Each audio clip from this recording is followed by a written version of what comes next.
కూలి పనులు చేసుకునే పేదవాళ్ళు ఉన్నారు.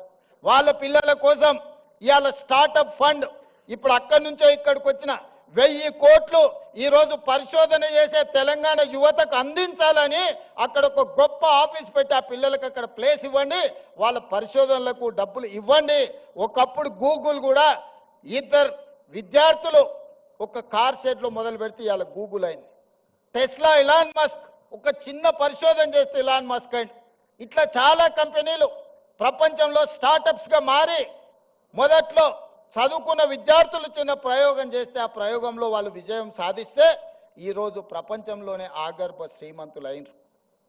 అందుకే ఇవాళ తెలంగాణ ప్రాంతంలో ఉన్న నైపుణ్యాన్ని వెలికి తీయాలని 1000 కోట్ల కార్పస్ ఫండ్ ఈరోజు ప్రభుత్వ పరంగా నేను కేటాయించి మా తెలంగాణ పిల్లలు పరిశోధన చేస్తే ఒక్క రూపాయి కూడా పరిశోధనలో ఇబ్బంది పడద్దు, వాళ్ళు రాణించాలి, వాళ్ళు బిలియనియర్స్ కావాలి, గ్రామీణ ప్రాంతంలో నుంచి ప్రపంచంతో పోటీ పడాలని 1000 కోట్లు అక్కడ కూడా పరిశోధనల కోసం కేటాయించి ఇంకొక 1000 కోట్లు జీవో తీసుకొని ఈరోజు ఉస్మానియా యూనివర్సిటీకి వచ్చిన.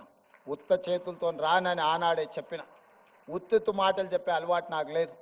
ఎందుకంటే వ్యవసాయం తెలిసినోని, గ్రామీణ ప్రాంతం నుంచి వచ్చినోని.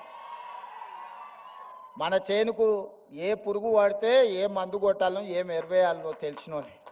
తెలంగాణకు పట్టిన చీడను పీడను ఎట్లా వదిలించాలో నాకు బాగా తెలుసు. వాళ్ళు అనుకుంటుండొచ్చు ఎంగిల్ పీస్ రాదని.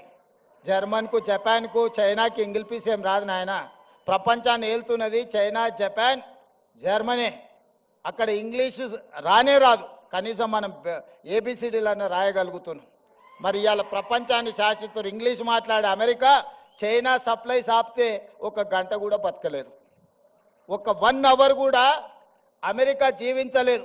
అమెరికా ఎంత అప్పు ఉందంటే చైనాకు, వాడిని ఆ అప్పు మొత్తం కట్టడానికి వంగబెట్టి బండ పెడితే మొత్తం అమెరికాని చైనాకు అప్పచెప్పాల్సి వస్తుంది. వానికి ఇంగ్లీష్ వచ్చా? జపాన్కి ఇంగ్లీష్ వచ్చా? జర్మన్లో ఉండే ప్రజలకు ఇంగ్లీష్ వచ్చా?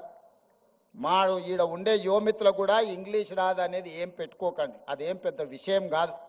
మనకు మానవత్వం ఉండాలి, మనకు మనసు ఉండాలి. ఇవాళ రాష్ట్రాన్ని నేను పరిపాలిస్తలేనానే మంచిగా 2 ఏళ్ళ నుంచి మీరే చూసారు కదా. కావాలంటే 10 మంది ఇంగ్లీష్ వచ్చిన వాళ్ళని ఉద్యోగస్తులను పెట్టుకుంటే మాట్లాడవా అని చెప్పొచ్చు ఒకరి తర్వాత ఒకరిని. మా తమ్ముళ్ళకి, మా చెల్లెళ్ళకి నేను అదే చెప్పదలుచుకున్నా. మీరు ఆత్మస్థైర్యాన్ని కోల్పోకండి. భాష అనేది ఒక కమ్యూనికేషన్ మాత్రమే, అది నాలెడ్జ్ కాదు. నాలెడ్జ్ వేరు, కమ్యూనికేషన్ వేరు. మనకు నాలెడ్జ్ ఉంది, మనకు కమిట్మెంట్ ఉంది, మనకు కన్విక్షన్ ఉంది.